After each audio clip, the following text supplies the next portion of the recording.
야고보서 1장 9절에서 11절까지 말씀 한번 읽어보겠습니다. 제 성경으로는 신약성경 371페이지입니다. 야고보서 1장 9절에서 11절까지 말씀 다 같이 한번 읽어보겠습니다. 합독합니다. 시작. 낮은 형제는 자기의 높음을 자랑하고 부한 자는 자기의 낮아짐을 자랑할지니 이는 그가 풀의 꽃과 같이 지나감이라. 해가 돋고 뜨거운 바람이 불어 풀을 말리면 꽃이 떨어져 그 모양의 아름다움이 없어지나니 부한 자도 그 행하는 일에 이와 같이 세잔하리라. 아멘. 하나님 말씀입니다. 이 시간 가난해도 부유해도 라는 제목으로 하나님 말씀 전하겠습니다. 뭐니 해도 뭐가 최고죠? 예, 다 그렇게 생각을 하고 계시죠? 그렇게 살아가시나요? 예, 뭐니 해도 머니가 뭐니 이런 분은 별로 없을 것 같아요. 뭐니 해도 머니가 도대체 뭐니? 돈에 대해 관심이 없는 분들, 이런 분들 별로 없을 것 같아요. 돈으로 할 수 있는 것이 너무 많기 때문이에요. 여기 함정이 있습니다. 돈으로 정말 모든 것이 다 될까? 어떠십니까? 돈을 많이 좋아하십니까? 네, 거룩한 척 해야 되겠기에 싫어하는 척 해야 되나요? 돈을 사랑하나요? 아니면 있어도 없어도 그만인가요? 있으면 있는 거고 없으면 없는 대로 살고. 오늘 가난에 대해서 또 부에 대해서 설교를 하려고 합니다. 어느 정도 정리를 다 했으면 좋겠어요. 그리고 가치관이 한번 생기면 흔들리지 않아요. 성경적인 가치관이 생기면 흔들리지 않습니다. 그것이 없기에 매번 흔들리는 것이고, 언제든지 돈이 내 눈앞에 있을 때에 죄도 지을 수 있는 그런 연약한 존재가 될 수도 있는 거죠. 영문도 모르는 돈이 몇 천만 원이 눈에 들어와도 그냥 꿀꺽할 수 있어도 그리스도인들이라면 정직하게 하나님 앞에서 언제든지 다 돌려놓을 수 있는 그런 용기, 그게 다 생겼으면 좋겠어요. 말씀을 통해서 돈에 대해 좀 초월하는 우리 모두 됐으면 좋겠습니다. 오늘 가난에 대해서 부에 대해 설교하려는데 오늘 본문이 갑자기 툭 튀어나온 것 같아요. 야고보서 1장 1절부터 쭉 나가면서 우리 인내에 대한 이야기, 지혜에 대한 이야기를 했었는데요. 왜 갑자기 지금 부와 가난에 대한 이야기가 나올까요? 원어를 봐야지만 알 수 있는 사실이 하나 있습니다. 자주 그런 것들이 등장해서 번역본에 대한 신뢰가 좀 떨어질 때도 있지만 번역본 좋습니다. 90% 좋습니다. 그러나 성경 원어가 하나님 말씀이죠. 성경 원어에서 그러나라는 단어가 있어요. 오늘 본문에 이렇게 들어가면서 그러나가 빠졌어요. 중요해요.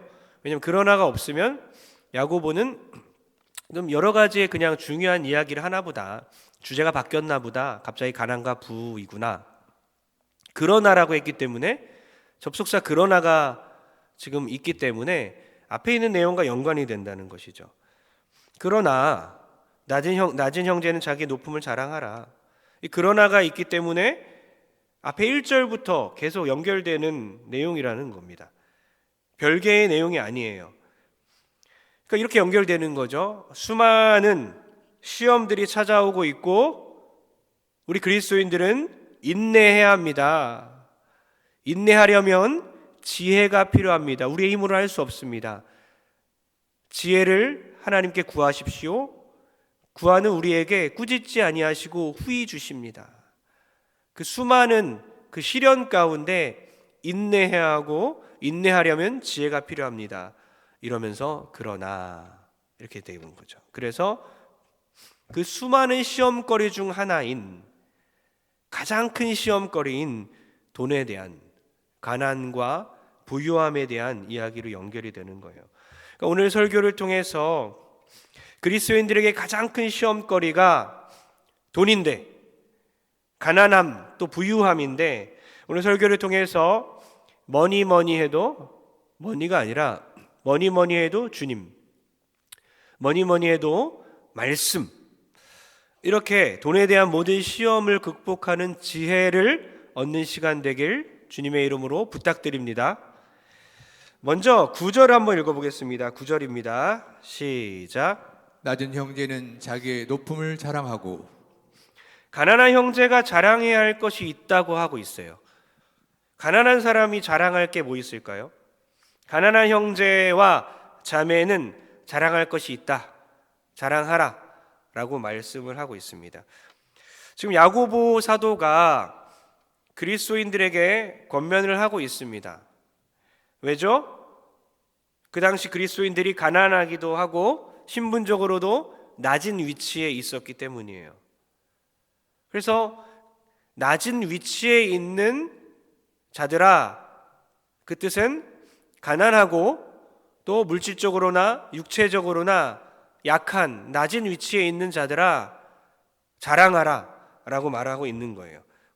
오늘도 우리에게 말씀하고 있는 겁니다. 신분적으로, 물질적으로, 육체적으로 가난한 위치에 있는 우리 모두에게 야고보는 권면하고 있습니다. 낮은 형제들이여, 낮은 자매들이여, 주님이 높여주심을 자랑하라. 우리들은 돈에 대한 가치관이 정립이 잘 안 되어 있는 것 같습니다. 무엇이 부유함인지, 무엇이 가난함인지 아마 수많은 그리스도인들이 돈에 대해 이해를 잘 못하고 살아가는 것 같습니다. 믿음에 관계없이, 직분에 관계없이, 연륜에 관계없이, 신앙의 연수에 관계없이 늘 가난과 부에 대한 이해가 부족해요. 가난과 부를 이해할 때 가난에서 부로 올라가는 어떤 상승곡선이라고 이해하고 있는 것 같습니다. 그러나 분명히 하나님 말씀하고 있는 거죠. 가난한 자들아 자랑할 것이 없다고 생각하느냐? 아니다. 주께서 높여주시고 있음을 자랑하라 라고 분명히 단언하고 있습니다. 가난한 자들에게 묻고 싶습니다. 가난하다고 생각하는 사람들에게 묻고 싶습니다. 자랑할 게 없나요? 저는 그것 자체가 참 교만이라고 생각해요.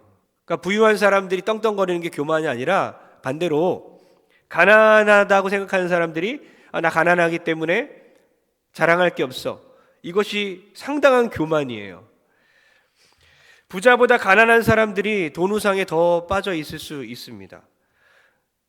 팀 켈러 목사님의 그 책처럼 무언가를 간절히 열망할수록 우상이 되기 쉽다. 지난번에 우상 시리즈 할 때 얘기하지 않았습니까? 무언가를 간절히 열망할수록 그것이 우상이 되기 쉽다는 거죠. 그러니까 가난한 자가 돈을 우상으로 삼기 쉽습니까? 아니면 부자가 돈을 우상으로 삼기 쉽습니까? 잘 한번 생각해 보십시오. 우상 숭배는 얼마나 가지고 있느냐에 따라 결정되는 게 아닙니다. 돈이 없어서 나는 자랑할 게 없다. 부자들의 교만보다 그건 더 큰 교만인 거예요. 가난해서 난 자랑할 게 없어. 그 열등감 자체가 우상 숭배의 시작이라는 것입니다. 이 이야기를 한번 들어봤으면 좋겠습니다. 톨스토이의 단편 이야기 중에 사람은 얼마만큼의 땅이 필요한가라는 단편 소설, 지난번에 제가 말씀드린 적이 있는데요. 이 이야기를 들으면서 내가 만약 이 주인공이었다면 나는 어떻게 했을까 한번 생각해 보시기 바랍니다. 주인공은 부자가 아니라 가난한 사람입니다. 가난한 농부가 주인공이에요. 가난한 사람 안에 있는 욕망을 고발하고 있는 거죠. 가난한 농부인 주인공 바흠이란 사람이 어느 날 땅 주인이 헐값에 땅을 판다는 그 소식을 듣고 땅 주인을 찾아갑니다. 그런데 계약 조건이 이거였습니다. 해가 질 때까지 밟고 오는 모든 땅을 다 주겠다 이겁니다. 그러나 해질 때까지 돌아오지 않으면 그 땅을 줄 수 없다는 거예요. 바흠은 최대한 많은 땅을 가지기 위해서 막 출발했습니다. 밥도 안 먹고 뛰기 시작했어요. 그만 이제 멈추고 돌아와야 할 것 같았어요. 계산해 보니까 해가 지면 못 돌아올 것 같아요. 그런데 눈을 뜨어서 보니까 비옥한 땅이 보이는 거예요. 멈출 수가 없는 거죠. 계속 뛰기 시작했습니다.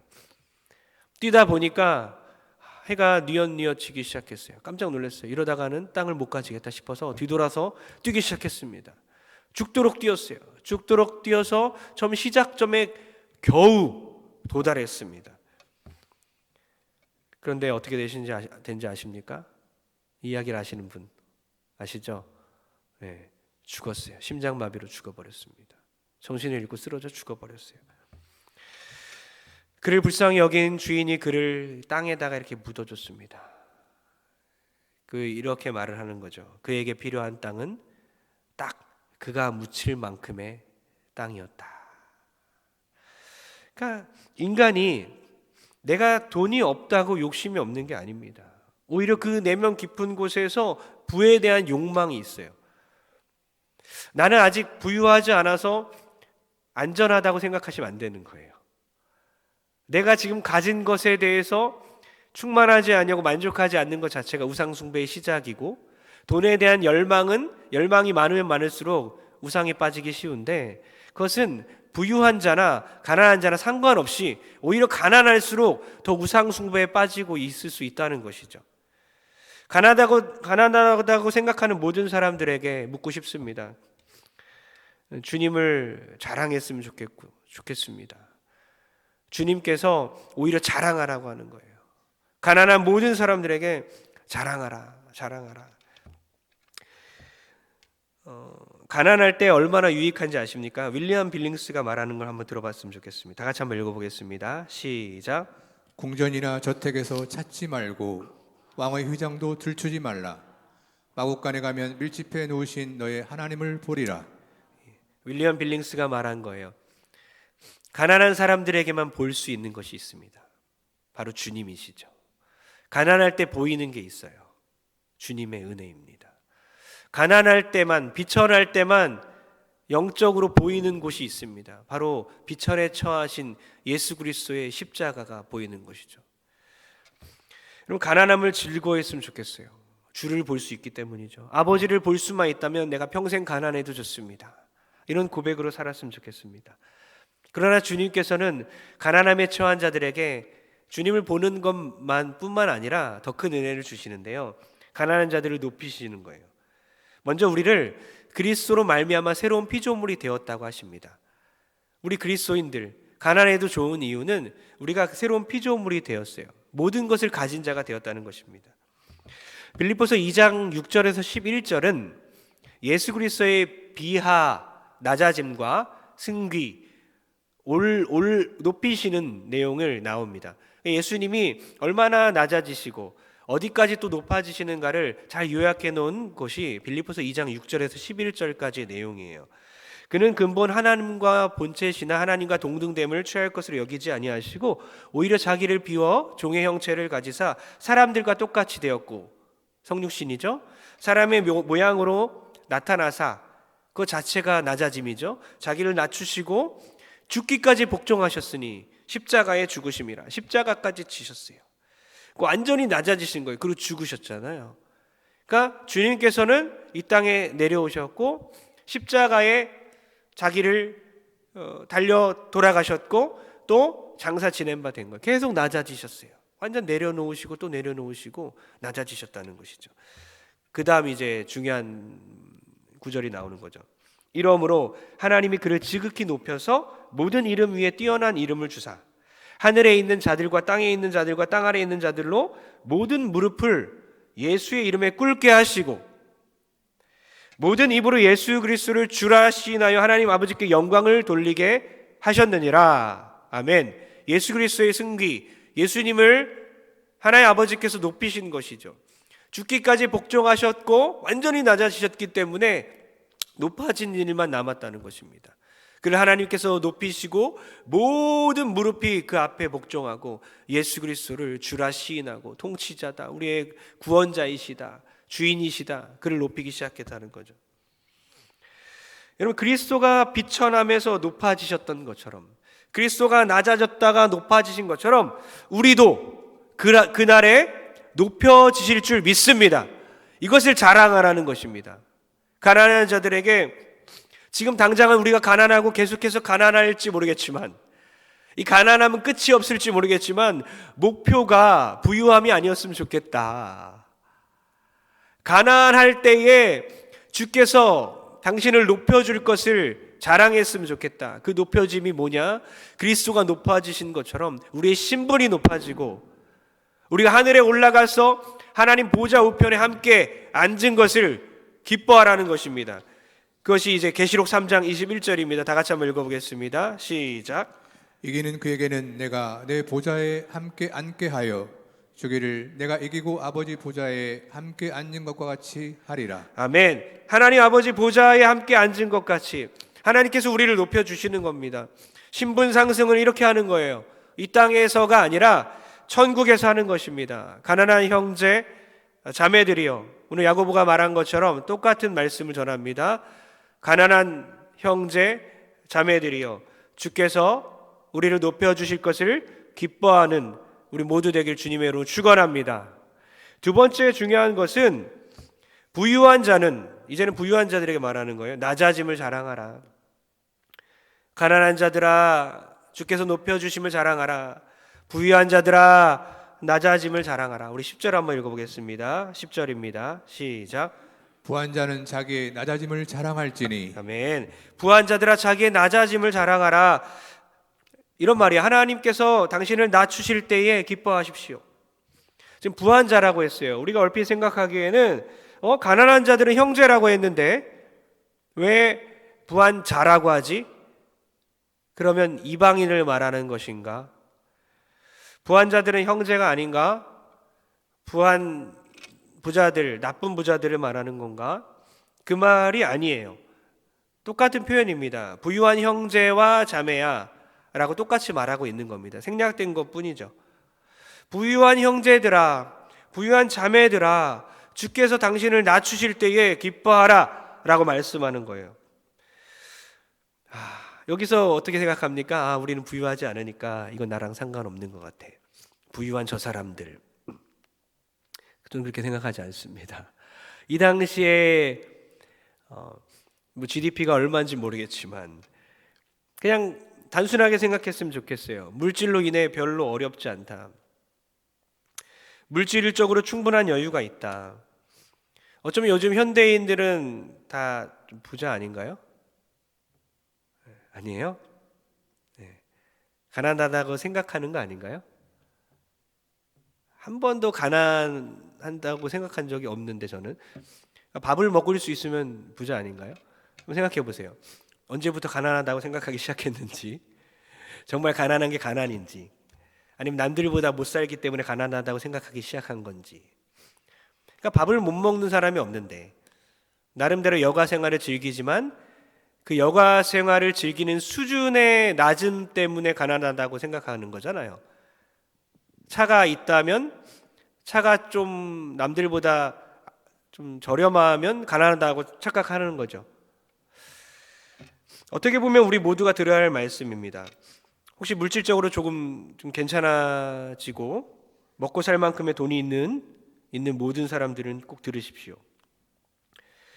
세상은 이렇게 말해요. 많으면 많을수록 좋다. 돈이 있는데도 행복하지 않다면 돈이 부족한 건 아닌지 확인해 보자. 딱 물질 만능주의입니다. 또 이렇게 말해요. 세상은 돈으로는 행복을 살 수 없지만 자전거에 탄 채로 우는 것보다 벤치에 앉아서 우는 게 행복하다. 이런 사람도 있어요. 그러나 성경적인 원리는 이겁니다. 돈을 어떻게 썼는지를 오히려 하나님이 심판한다는 거예요. 그래서 돈 자체가, 돈이 갖고 있는 게 좋은 게 아니라 짐이라는 거죠. 이걸 제대로 쓰지 않으면 하나님한테 심판받아야 되기 때문이죠. 메투엘리가 말한 걸 한번 다 같이 한번 읽어보겠습니다. 시작. 재물에 대한 히브리 원어는 무겁다는 뜻을 지니고 있다. 따라서 재물은 하나의 짐인 셈이다. 그것은 벌어들일 때 생기는 걱정의 짐이요, 슬픔의 짐이요, 마지막에 가서 설명해야 할, 즉 하나님 앞에 가서 자신의 재물의 용도에 대하여 설명해야 할 짐입니다. 네. 재물 자체가 짐덩어리라는 것입니다. 물론 이제 그 짐이 많았으면 좋겠다, 아무리 무거워도 많았으면 좋겠다라고 생각을 하며 살아가고 있지만 그게 어떻게 보면 성경적인 생각이 아니에요. 성경적인 원리가 아닌 거예요.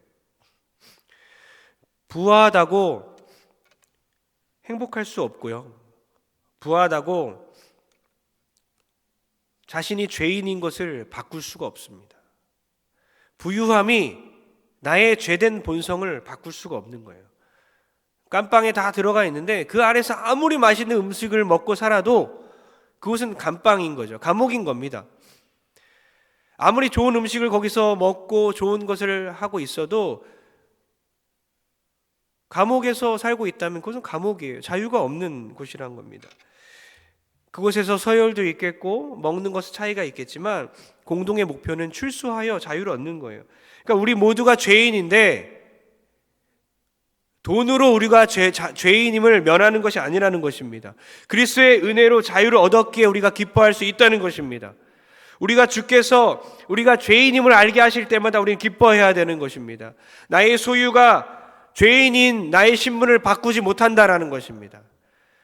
누군가 부유하고 많은 것을 갖고 있을지라도 그 사실을 부러워할 필요가 전혀 없는 것이 우리의 어떤 신분의 변화는 우리의 가진 것으로 인해서 오는 게 아니라는 것입니다. 오직 예수 그리스도의 은혜, 십자가 은혜로만 우리가 신분의 변화가 있는 것입니다. 우리가 자유함을 얻는 것입니다. 우리가 죄인에서 의인이 된다는 것입니다. 행복도 그런 거예요. 세계에서 행복 지수가 1위인 나라가 최대 빈곤국 중에 하나래요. 가난한 나라 중에 정말 가난한 나라 중에 하나가 가장 행복 지수가 높다는 거예요. 그러나 우리나라 어때요? 경제 대국 아닙니까? 행복 지수가 68이래요. 그러니까 돈으로 행복을 1g도 살 수 없는 것입니다. 돈으로 하나님의 사랑을 받을 수가 없는 것입니다. 돈으로 절대 구원을 얻을 수가 없는 것입니다. 돈으로 성령을 살 수가 없는 것입니다. 말술사 시몬이 성령을 사려고 하지 않습니까? 돈으로 사려고 하지 않습니까? 돈과 함께 망할지어다. 돈으로 하나님의 어떤 은혜의 작은 조각도 살 수가 없는 것입니다. 우리는 돈으로 살 수 없는 성령을 선물로 받은 줄 믿으시기 바랍니다. 하나님 우리에게 성령을 주셨습니다. 행복을 주셨습니다. 만족을 주셨습니다. 주님이 나의 모든 것이기 때문에 우리는 모든 것을 가진 자입니다. 우리의 주변의 환경이 변하지가 않는 거예요. 늘 가난한 것 같고 열등감이 있어요. 그러나 주께서 우리를 높여주시고 그 높여주심을 자랑하라라고 말한 겁니다. 너 자랑할 게 뭐 있어? 가진 게 뭐 있다고 자랑하냐? 자랑할 게 있다는 것이죠. 왜요? 주께서 우리를 높여주실 것이고 우리를 주의 자녀로 삼아주시고 놀라운 면류관을 허락하시고 하나님의 자녀라는 놀라운 특권을 허락하셨기 때문입니다. 그러므로 가난해질 때마다 하나님을 생각하십시오. 가난하다고 느낄 때마다 영원한 것을 생각하십시오. 성령님을 생각하십시오.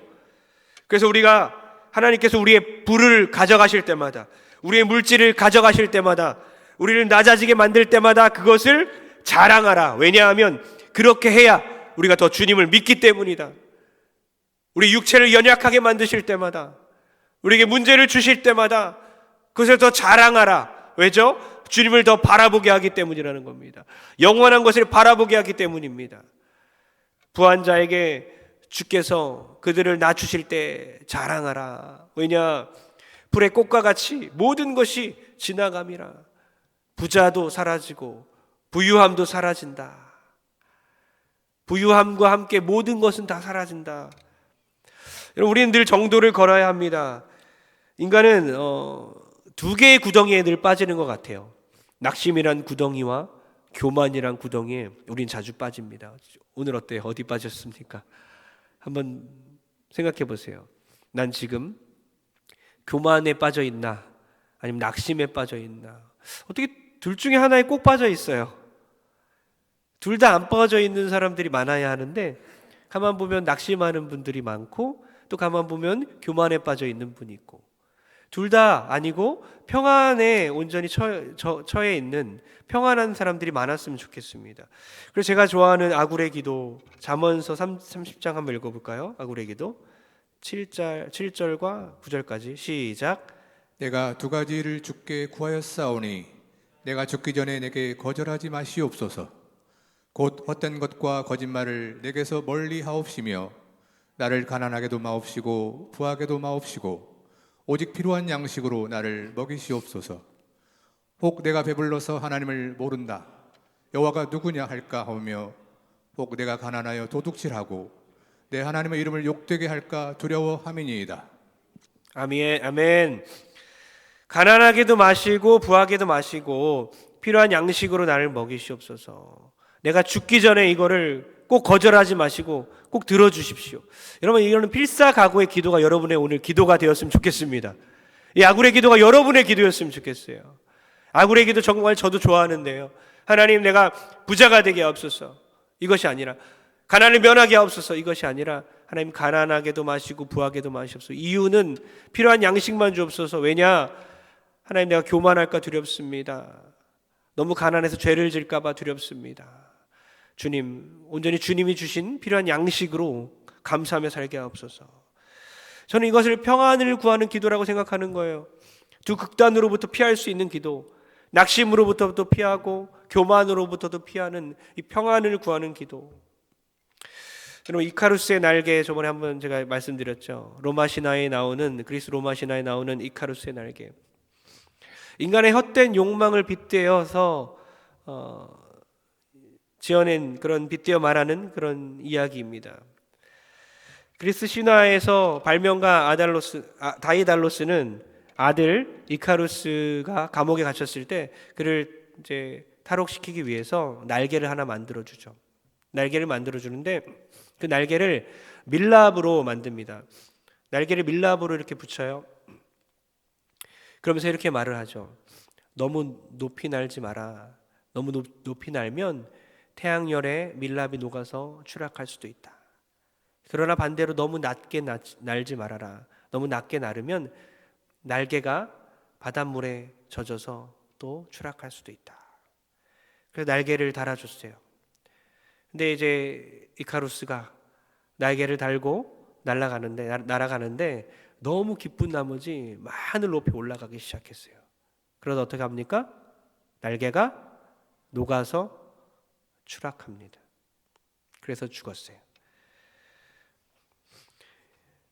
결국 날개가 태양열을 이기지 못했고 밀랍이 녹아서 이카루스는 그대로 추락해서 죽은 것처럼 인간은 무언가에 만족하며 살아가야 하는데 만족하지 못하고 살아가는 존재라는 거예요. 때로는 너무 높이 날기도 하고 때로는 너무 낮게 날기도 하고 정도를 걸어야 하는데 우리는 교만하기도 하고 때로는 열등감으로 낙심하기도 한다는 것입니다. 그럼 사랑하는 성도님들, 헛된 욕망을 품었다가 결국 추락해버리고 마는 이 이야기처럼 또 아굴의 기도를 기억하면서 우리에게 주신, 하나님께서 주신 것에 만족하며 살아가는 여러분 됐으면 좋겠습니다. 우리 11절 말씀, 마지막 말씀입니다. 읽어보겠습니다. 시작. 해가 돋고 뜨거운 바람이 불어 불을 말리면 꽃이 떨어져 그 모양의 아름다움이 없어지나니 부한 자도 그 행하는 일에 이와 같이 쇠잔하리라. 아멘. 뜨거운 바람이 분다고 했는데 그건 이런 말이에요. 순간적으로 뜨거운 바람으로 인하여 어떤 것이 확 변해버린다는 뜻입니다. 사하라 사막에서 불어오는 시로코라는 뜨거운 남동풍을 일컫고 있습니다. 그 남동풍이 불어오면 순식간에 거기 채소들이 있다면 다 말라 비틀어 없어진다고 합니다. 뜨거운 바람이 불어오면 풀이 다 마르잖아요. 꽃이 떨어지고 모든 아름다움은 사라진다는 것입니다. 부한 자도 부유함도 이와 같이 다 사라진다는 뜻입니다. 화무 11홍, 열을 가는 붉은 꽃은 없다는 거죠. 모든 아름다움들은 다 사라진다. 지난주 오후 예배 때였나요? 엄마가 딸에게 조언하는 거 있었잖아요. 핸드크림과 넥크림은 꼭 발라라. 그죠? 아름다움을 계속 유지해야 되는데 이 주름들은 없앨 수가 없다. 넥크림과 핸드크림 꼭 발라서 아름다움을 계속 유지하라는 거예요. 여러분, 종말의 때에 부한 자들은, 교만한 자들은 다 말라버립니다. 사라져버립니다. 그 부와 함께 다 없어진다는 뜻입니다. 사라지지 않는 영원한 게 무엇일까요? 베드로전서 1장 24절 25절 우리 믿음으로 읽겠습니다. 시작. 그러므로 모든 육체는 풀과 같고 그 모든 영광은 풀의 꽃과 같으니 풀은 마르고 꽃은 떨어지되 오직 주의 말씀은 세세토록 있도다 하였으니 너희에게 전한 복음이 곧 이 말씀이니라. 아멘. 모든 것은 사라지지만 모든 부와 모든 재물과 우리가 모은 물질들, 돈은 다 사라집니다. 돈 모으기에 혈안이 되어 있지만 다 사라집니다. 집들도 다 없어집니다. 우리가 모은 모든 것들은 사라집니다. 그러나 영원하신 하나님 말씀만이 영원히 있을 줄 믿습니다. 하나님의 말씀은 세세토록 영원히 있다라는 것이죠. 제가 말씀을 준비하면 나아만 장군이 막 생각났어요. 나아만 장군이 딱 이런 모습이 아닌가. 아람이란 큰 나라의 군대 장관, 성경은 이렇게 서술합니다. 그는 큰 용사이나 나병 환자였더라. 참 이 서술 방식이 마음에 들어요. 큰 용사이나 나병 환자다. 돈이 많지만 영적인 환자이다. 부유하지만 결핍이 있다. 좋은 아파트에 살고 있지만 불행하다. 노후 대책은 완벽하게 준비했지만 영적으로 빈곤하다. 고급스러운 승용차는 끌고 있지만 가정이 불안하다. 고급스러운 도자기를 갖고 있지만 실금이 가 있다. 먹고 살 수 있는 충분한 돈이 있지만 늘 부족하다고 느낀다. 어쩌면 우리의 모습과 같습니다. 우리가 어쩌면 나아만 장군과 같습니다. 요단강에서 너는 몸을 7번 씻으라. 너의 살이 회복되어 깨끗하리라. 여러분, 왜 이걸 순종하지 못하는지 아십니까? 하나님을 안 믿어서 그랬을까요? 믿음이 없어서 그런 걸까요? 아니었어요. 놀랍게도 그 일이 너무 하찮아서 그랬어요. 좀 자기한테 걸맞는 위대한 일을, 자기의 부에 걸맞는, 자기의 신분과 자기의 높은 위치에 걸맞는 일을 시켰다면 했을 텐데 꾸정물에 가서 씻으라니 기가 막힌 거예요. 병 고치는 능력을 못 믿어서보다 이렇게 하찮은 일을 내가 해야 해? 내가 가진 돈과 내가 가진 명예와 내가 가진 지위에 걸맞게 신이 나를 대우해 주기 원하는데, 그럼 만모니즘의 노예인 거죠. 돈의 노예인 거예요. 난 더 큰 일을 할 거야. 위대한 일, 대단한 일. 나아만은 그 명령이 너무 쉬워서 지킬 수가 없었다는 것입니다. 우리의 어쩌면 잘못된 세속적인 세계관과 비슷한 거죠. 돈으로, 학위로, 실력으로 힘 있는 사람을 만나야 성공을 얻을 수 있지 않을까. 그건 하나님의 방법이 아니라는 것입니다. 오직 겸손. 부유한 자를 낮추시는 그 하나님의 원리, 그 하나님의 원리를 붙들어야 되는 것이죠. 하나님의 방법은 이겁니다. 부유한 자를 비천하게 만드는 방법입니다. 꾸정물에 들어가 씻어라. 그 명령에 그가 순종했을 때에, 비천에 처했을 때에 그때 치유하시고 그를 다시 높여주시는 거예요. 사랑하는 성도님들, 가난하고 부유한 것은 중요하지 않습니다. 가난할 때는 주님이 높여주심을 바라보기를 소원합니다. 부유해졌을 때는 나를 겸손하게 낮추시는 그 하나님을 경험하시길 바랍니다. 그리하여 사라지는 것에 목숨을 걸지 않고 영원한 거에 생명을 거는 우리 모든 성도 되길 주님의 이름으로 축원합니다.